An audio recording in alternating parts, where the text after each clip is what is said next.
Flyweight, the #1 design pattern you should use when you are running out of the memory. Have you ever seen this? Or this? Me too. But now it is the last time your huge PHP array didn't fit. Flyweight is a software design pattern developed by the Gang of Four, and they are the OG of object-oriented programming. Yeah, well, that's just like your opinion, man. Let me tell you something, pendejo. Let's see how much memory we can save when processing this CSV file. It has exactly 10,000 rows, and each row represents how many childs were born in US state during every year. The most simple and traditional way is to put everything into an associative array. But since this is about object-oriented programming, we are going to put it into this entity. Let's say we want to do, for example, some aggregations. So we will fetch every row, put it into the entity, and then we can do whatever. But this is about memory. So now we will measure how much memory this structure actually takes. It wouldn't be better with multi-array because the problem of repeating the same values would remain. So how we get rid of the repeating values? Because we have only 50 states but 10,000 rows and something about 70 sexes. No, those are genders, sorry. Well, in order to have every unique value in memory only once, we have to extract it into a new class object, here US state, that we will share between the original objects. And the beautiful thing about the Flyweight is that we don't even need to change the public API of our original entity. We just have to make sure that we create only one object for every US state. And we do it with help from static property that will be shared for every instance of the object.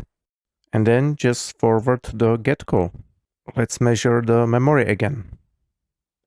For sex, we don't have to create special entity again. We can use just plain PHP enum and it will create just one instance of the object for every unique value. Let us see if we improve the memory usage again. Voila!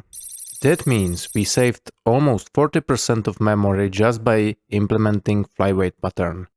Sex or United State, for both we have reduced the number of strings in memory for every unique value to 1. The only thing that is a bit dangerous here is that we are using static properties, because PHP garbage collector doesn't know when to release the memory. For example, if we destroy the whole list here, the static properties will be still available.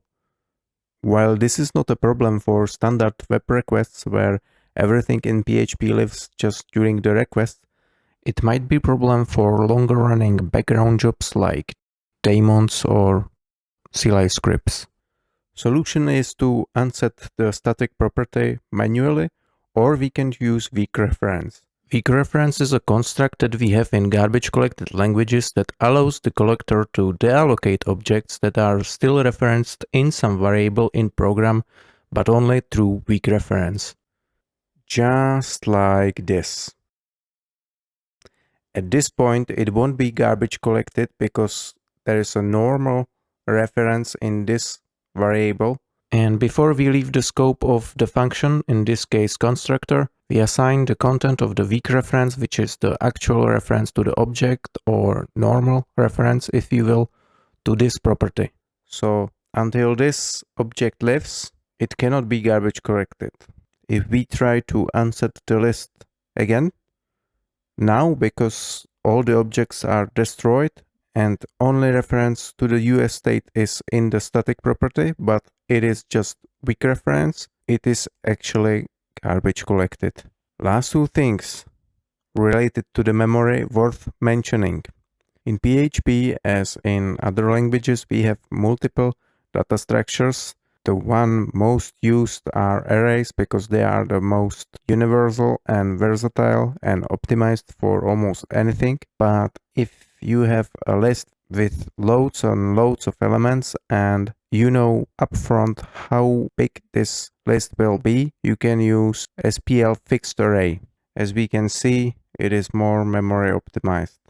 Second thing, if you have trouble to store serialized representation of objects, it is because the default serialization is very verbose. and you can use, for example, IG binary serialization, which outputs binary stream and therefore takes less memory than human readable string. Alright, that's it. Thank you for watching and see you next time.